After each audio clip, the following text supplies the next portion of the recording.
Hello, welcome back to our channel. അപ്പോൾ നമ്മുടെ ചാനലിൻ്റെ പുതിയൊരു വീഡിയോയിലേക്ക് എല്ലാവർക്കും സ്വാഗതം കേട്ടോ. അപ്പോൾ ഇന്നത്തെ റെസിപ്പി എന്ന് പറയുന്നത് ഉള്ളിക്കറിയുടെ റെസിപ്പിയാണ്. ഉള്ളിത്തീയൽ എന്നൊക്കെ പറയുന്ന കറിയുടെ റെസിപ്പിയാണ്. ഇത് കുറച്ച് ടൈം എടുത്ത് ഉണ്ടാക്കേണ്ട ഒരു കറിയാട്ടോ. നമുക്ക് ഉള്ളി വഴറ്റാനൊക്കെ ഒത്തിരി ടൈം വേണ്ടിയിട്ടുള്ള കറിയാണ്, പക്ഷേ വളരെ ടേസ്റ്റി ആയിട്ടുള്ള കറിയാണ്. അപ്പോൾ എല്ലാവരും ഇതൊന്ന് ട്രൈ ചെയ്ത് നോക്കും കേട്ടോ. അപ്പോൾ അതിലേക്ക് നമ്മൾ ആദ്യമായിട്ട് എടുക്കുന്നത്, ഞാനിവിടെ ഒരു 1/2 കിലോ ഉള്ളി എടുത്തിട്ടുണ്ട്, ചെറിയ ഉള്ളി. പിന്നെ അതേപോലെ തന്നെ അരമുറി തേങ്ങ, ഒരു നാളികേരത്തിൻ്റെ പകുതി നാളികേരം എടുത്തിട്ടുണ്ട്. ഇത് നമുക്ക് ആദ്യം നാളികേരം നല്ലോണം വറുത്തെടുക്കണം കേട്ടോ. നല്ലോണം ചുമക്ക് വറുത്തെടുക്കണം. അപ്പോൾ അതിലേക്ക് നമുക്ക് ആദ്യം ഒരു 2 ടേബിൾ സ്പൂൺ വെളിച്ചെണ്ണ ഒഴിച്ച് കൊടുത്തിട്ട് നല്ലോണം വറുത്തെടുക്കുക. തേങ്ങ കരിഞ്ഞു പോകരുത്, മീഡിയം ഫ്ലെയിമിൽ വെച്ചിട്ട് നല്ലോണം വറുത്തെടുക്കുക കേട്ടോ. നാളികേരം വറുക്കുന്ന ടൈമിൽ നമുക്ക് ഉള്ളിയും കൂടി അരിഞ്ഞെടുക്കാം കേട്ടോ. ഉള്ളി അരിയുമ്പോൾ ശ്രദ്ധിക്കേണ്ട കാര്യം എന്ന് വെച്ച് കഴിഞ്ഞിട്ടുണ്ടെങ്കിൽ ചെറുതാക്കി അരിയുക, അതേപോലെ തന്നെ ഒരേ വലിപ്പത്തിൽ അരിയാൻ ശ്രമിക്കുക. ഞാനിവിടെ വട്ടത്തിലാണ് ഇങ്ങനെ അരിഞ്ഞെടുത്തേക്കുന്നത്, റിങ് പോലെ വട്ടത്തിൽ അരിഞ്ഞെടുക്കുക. കട്ടി കൂടരുത്, കട്ടി കൂടുമ്പോൾ നമുക്ക് വഴറ്റിയെടുക്കാനും ബുദ്ധിമുട്ടാണ്. അതിൻ്റെ ടേസ്റ്റും ചെറുതാക്കി അരിയുമ്പോഴാണ് കൂടുതൽ ടേസ്റ്റ് ഉണ്ടാവുക. അപ്പോൾ ഈ ടൈമിൽ നമ്മുടെ നാളികേരം ഇങ്ങനെ വറുത്ത് വരുന്നുണ്ട്. ഈ ഒരു ടൈം ആകുമ്പോൾ നമുക്കിതിലേക്ക് പൊടികൾ ആഡ് ചെയ്ത് കൊടുക്കാം കേട്ടോ. അപ്പോൾ ഇതിലേക്ക് 1 ടീസ്പൂൺ മുളക് പൊടി, 1/4 ടീസ്പൂൺ മഞ്ഞൾപ്പൊടി, 1/2 ടീസ്പൂൺ മല്ലിപ്പൊടി. ഈ പൊടികൾ ഇത്രയും ചേർത്തിട്ട് നല്ലോണം പൊടിയുടെ പച്ചപ്പ് പോകുന്ന വരെ മൂപ്പിച്ചെടുക്കാം കേട്ടോ. നമ്മളിത് ഇങ്ങനെ വറുത്ത് വരുമ്പോഴേക്കും തേങ്ങ ഇങ്ങനെ കിലി എന്നുള്ളൊരു ഒച്ച വരും. അത്രയും നേരം വറുക്കണം കേട്ടോ, നല്ലോണം വറുക്കണം. എന്നാലാണ് കറി നല്ല കളറിൽ നല്ല ടെക്സ്ചറിൽ ഇരിക്കുകയുള്ളൂ. അത് വറുത്തിട്ടുണ്ട്. ചൂടാറി കഴിയുമ്പോഴത്തേക്കും നമുക്ക് മിക്സിയുടെ ജാറിലിട്ടിട്ട് അരച്ചെടുക്കുക. അരയ്ക്കുമ്പോൾ വെള്ളം ചേർക്കരുത്. നമ്മൾ ഈ വറുത്തിരിക്കുന്ന എണ്ണയിൽ തന്നെ നമുക്കിത് നല്ലോണം അരഞ്ഞ് കിട്ടും. പണ്ട് പറയും മഷിപ്പരുവത്തിൽ അരയ്ക്കുക എന്നൊക്കെ പറയും. അതേപോലെ നല്ലോണം ഫൈനായിട്ട് അരച്ചെടുത്തിട്ട് വരാം കേട്ടോ.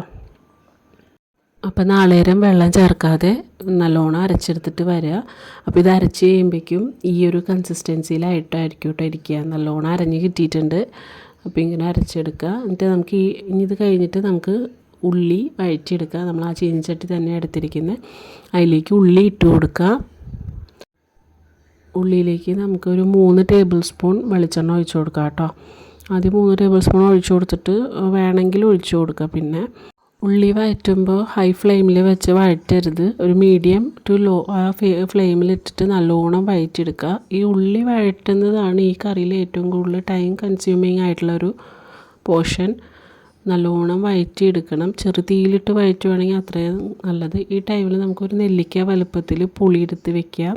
ചെറിയ ചൂടുവെള്ളത്തിൽ 1/2 ഗ്ലാസ് വെള്ളത്തിൽ ഞാൻ കുതിർത്തി വെച്ചിട്ടുണ്ട്. നമുക്കിത് ഉള്ളി വഴറ്റി കഴിയുമ്പോഴേക്കും നമ്മൾ ഈ പുളി പിഴിഞ്ഞ് അതിൽ ചേർക്കണം. അപ്പോൾ ആ ടൈമിൽ നമുക്കിതൊന്ന് കുതിർത്താൻ വെച്ച് കൊടുക്കാം കേട്ടോ. അപ്പോൾ നമ്മുടെ ഉള്ളി ഇവിടെ വഴണ്ട് വന്നുകൊണ്ടിരിക്കുന്നുണ്ട്. അപ്പോൾ ചെറിയ തീയിൽ ഇട്ട് തന്നെ ഇത് വേവിക്കണം. നമ്മൾ ഹൈ ഫ്ലെയിമിൽ വെച്ച് കഴിയുമ്പോഴേക്കും ഉള്ളി പെട്ടെന്ന് ബേണായി പോകാനുള്ള ചാൻസ് ഉണ്ട്, അങ്ങനെ കരിഞ്ഞു പോകാനുള്ള ചാൻസ് ഉണ്ട്. അപ്പോൾ കറിയുടെ ആ ടേസ്റ്റ് കിട്ടില്ല. ഈ ടൈമിൽ വെളിച്ചെണ്ണയുടെ ഒരു കുറവ് കാണുന്നുണ്ട്. അപ്പോൾ ഒരു 2 ടേബിൾ സ്പൂൺ വെളിച്ചെണ്ണയും കൂടി ഞാനിവിടെ ഒഴിച്ചു കൊടുക്കുന്നുണ്ട് കേട്ടോ. അപ്പോൾ മൊത്തം ഉള്ളി മൊരിയിക്കാൻ വേണ്ടി മാത്രം നമ്മളൊരു 5 ടേബിൾ സ്പൂൺ വെളിച്ചെണ്ണ എടുത്തിട്ടുണ്ട്. ഈ ഒരു കറിക്ക് വെളിച്ചെണ്ണ ഇത്തിരി കൂടുതൽ ഉപയോഗിക്കും കേട്ടോ. നമ്മൾ നല്ലോണം ഇളക്കി നല്ലോണം മിക്സ് ചെയ്ത് കൊടുക്കുക. ചെറുതീയിലിട്ട് തന്നെ നല്ലോണം വഴറ്റി എടുക്കുക കേട്ടോ. ഉള്ളി ഇടയ്ക്കിടയ്ക്ക് ഇളക്കി കൊടുക്കണം, അടി പിടിക്കരുത് കേട്ടോ. ഒരിക്കലും അടി പിടിച്ചാൽ കരിഞ്ഞ ചുവ വരും. അപ്പോൾ ഈ ഒരു ടൈം ആകുമ്പോഴേക്കും നമ്മുടെ ഉള്ളി നല്ലോണം മൊരിഞ്ഞ് വന്നിട്ടുണ്ട്.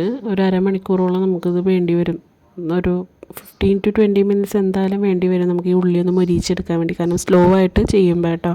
ഉള്ളിയിൽ നിന്ന് നമ്മൾ ഒഴിച്ച വെളിച്ചെണ്ണ ഇങ്ങനെ ഇറങ്ങാൻ തുടങ്ങും. ആ ടൈമിൽ നമ്മൾ എടുത്ത് വെച്ചിരിക്കുന്ന പുളി ചേർത്ത് കൊടുക്കുക. നല്ലോണം പിഴിഞ്ഞ് അരിച്ച് ചേർത്ത് കൊടുക്കുക കേട്ടോ.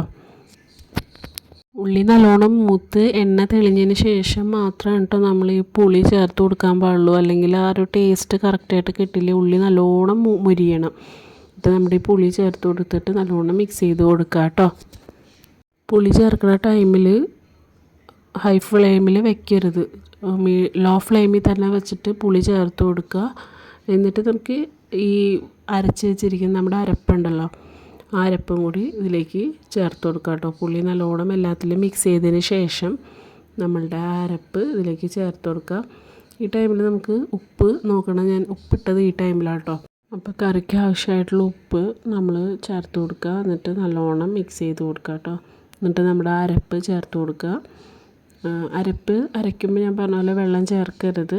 അത് കഴിഞ്ഞിട്ട് നമ്മൾ ഈ അരപ്പ് ഇതിൽ മിക്സ് ചെയ്തതിന് ശേഷം നമുക്ക് വെള്ളം വേണമെങ്കിൽ ചേർത്ത് കൊടുക്കാം കേട്ടോ. ഇതിൽ വെള്ളം എന്തായാലും ഇത്തിരി കൂടി ചേർത്ത് കൊടുക്കേണ്ടി വരും. ഒരു പുളിയിഞ്ചിയൊക്കെ ഇരിക്കുന്ന ഒരു കൺസിസ്റ്റൻസിയിലാണ് നമുക്ക് ഈ ഒരു കറി ഇരിക്കുന്നത്. ഇതൊരു തൊടുകറിയാണ്.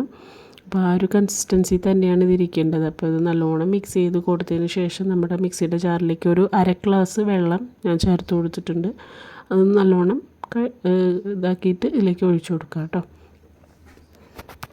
പിന്നെ വെള്ളം ഒഴിക്കുമ്പോൾ പച്ചവെള്ളം ഒഴിക്കരുത്, തിളപ്പിച്ച വെള്ളം ഒഴിച്ചു കൊടുക്കുക. കാരണം കറി ഓൾറെഡി കുക്ക്ഡ് ആയിട്ടുണ്ട്. നമ്മൾ പച്ചവെള്ളം ഒഴിച്ച് കഴിഞ്ഞിട്ടുണ്ടെങ്കിൽ പച്ച ചുവയ്ക്കും വെള്ളത്തിന് കറിക്ക്. അപ്പോൾ പച്ചവെള്ളം ഒഴിക്കരുത് ഒരിക്കലും. കറി കുക്കായി കഴിഞ്ഞിട്ടുണ്ടെങ്കിൽ നമ്മൾ ചൂടുവെള്ളം ഒഴിച്ചു കൊടുക്കുക, നല്ലോണം മിക്സ് ചെയ്ത് കൊടുക്കുക. ഈ ടൈമിൽ നമുക്ക് ഒരു ചെറിയ കഷ്ണം ശർക്കരയും കൂടി ചേർത്ത് കൊടുക്കണം കേട്ടോ. അത് ഓപ്ഷണലാണ്. ചേർത്താൽ കറിക്ക് നല്ലൊരു ടേസ്റ്റ് കിട്ടും. അപ്പോൾ ശർക്കരയും കൂടി ചേർത്തിട്ട് നല്ലോണം മിക്സ് ചെയ്ത് കൊടുക്കുക. നമ്മളുടെ കറി ഇവിടെ റെഡി ആയിട്ടുണ്ട്. എണ്ണ നല്ലോണം തെളിഞ്ഞ് വന്നിട്ടുണ്ട്. അപ്പോൾ നമ്മുടെ കറി നല്ലോണം ഇളക്കി ശർക്കര നല്ലോണം അലിഞ്ഞതിന് ശേഷം നമുക്ക് കറി ഇറക്കി വെക്കാം കേട്ടോ. എന്നിട്ട് നമുക്ക് ഇതിലേക്ക് വറവ് ഇട്ട് കൊടുക്കുക. നോർമൽ ഇടുന്ന വറവ് തന്നെ കറിയിലേക്ക് ഇട്ട് കൊടുക്കുക. പിന്നെ ഇത് നമുക്ക് ഒരുപാട് നാൾ സൂക്ഷിക്കാൻ പറ്റുന്ന ഒരു ടൈപ്പ് കറിയാണ്. ഫ്രിഡ്ജിലൊക്കെ വെക്കുവാണെങ്കിൽ 1 മാസത്തിന് മേലെ എന്തായാലും ഇത് കറി ഇരിക്കും. അപ്പോൾ നമ്മുടെ ഒരു ടേബിൾ സ്പൂൺ വെളിച്ചെണ്ണ ഒഴിച്ചിട്ടുണ്ട്. 1 ടേബിൾ സ്പൂൺ ഫുള്ളില്ല, കുറച്ച് വെളിച്ചെണ്ണ ഒഴിച്ച് കൊടുക്കുക. കാരണം ഓൾറെഡി നമ്മൾ വറുക്കാനും ഒക്കത്തിന് വെളിച്ചെണ്ണ എടുത്തേക്കുന്നതുകൊണ്ട് കുറച്ച് വെളിച്ചെണ്ണ ഒഴിച്ച് കൊടുക്കുക. കടുക് പൊട്ടാൻ വേണ്ടി മാത്രം. ഒരു ടീസ്പൂൺ കടുക് ഇട്ട് കൊടുത്തിട്ടുണ്ട്. 2 വറ്റൽമുളക് എടുത്ത് കൊടുത്തിട്ടുണ്ട്. പിന്നെ 2 തണ്ട് കറിവേപ്പിലയും കൂടി ഇട്ടിട്ട് നമുക്ക് ഇതിലേക്ക് വറവിട്ട് കൊടുക്കാം കേട്ടോ. ഇത് നല്ലോണം മൂത്തിട്ട് കറിവേപ്പിലയും വറ്റൽമുളകും എല്ലാം നല്ലോണം മൂത്തതിന് ശേഷം നമുക്കിത് കറിയിലേക്ക് ഒഴിച്ചു കൊടുക്കുക. വളരെ ടേസ്റ്റി ആയിട്ടുള്ളൊരു കറിയാണ് ഉള്ളിക്കറി എന്ന് പറയുന്നത്. ഇതെൻ്റെ അച്ചമ്മയുടെ റെസിപ്പിയാണ്. അമ്മ പറഞ്ഞു തന്നിട്ട് ഞാൻ ചെയ്യുന്നതാട്ടോ. അച്ചമ്മ ഈ കറി നല്ലോണം വയ്ക്കുമായിരുന്നു. അപ്പോൾ വളരെ ടേസ്റ്റി ആയിട്ടുള്ളൊരു കറി. അപ്പോൾ എല്ലാവരും ഇതൊന്ന് ഉണ്ടാക്കി ട്രൈ ചെയ്ത് നോക്കുക. അതേപോലെ അഭിപ്രായങ്ങൾ പറയുക. നമ്മളുടെ ചാനലിലെ വീഡിയോസൊക്കെ ഇഷ്ടമാവുകയാണെങ്കിൽ ഒന്ന് സബ്സ്ക്രൈബ് ചെയ്ത് സപ്പോർട്ട് ചെയ്യുക കേട്ടോ. അപ്പോൾ നമ്മുടെ ഈ വരുന്ന ഓണത്തിന് ഈ ഒരു ഉള്ളിക്കറി എല്ലാവരും ഒന്ന് ഉണ്ടാക്കി നോക്കണം, ട്രൈ ചെയ്ത് നോക്കണം കേട്ടോ. ഫ്രിഡ്ജിൽ വെക്കുകയാണെങ്കിൽ ഈ കറി ഒരു മാസം വരെ എന്തായാലും കേടുകൂടാതെ ഇരിക്കും. പുറത്ത് വെക്കുകയാണെങ്കിൽ ഫ്രിഡ്ജിൽ വെക്കാതെ സൂക്ഷിക്കുകയാണെങ്കിൽ ഒരു 2 ആഴ്ച വരെ എന്തായാലും അത് കേടുകൂടാതെ ഇരിക്കും. അപ്പോൾ എല്ലാവരും ഇതൊന്ന് ഉണ്ടാക്കി നോക്കി ട്രൈ ചെയ്ത് നോക്കിയിട്ട് അഭിപ്രായം പറയുക. നമ്മുടെ ചാനൽ ഇഷ്ടമാവുകയാണെങ്കിൽ സബ്സ്ക്രൈബ് ചെയ്യുക, ലൈക്ക് ചെയ്യുക, ഷെയർ ചെയ്യുക. Thanks for watching.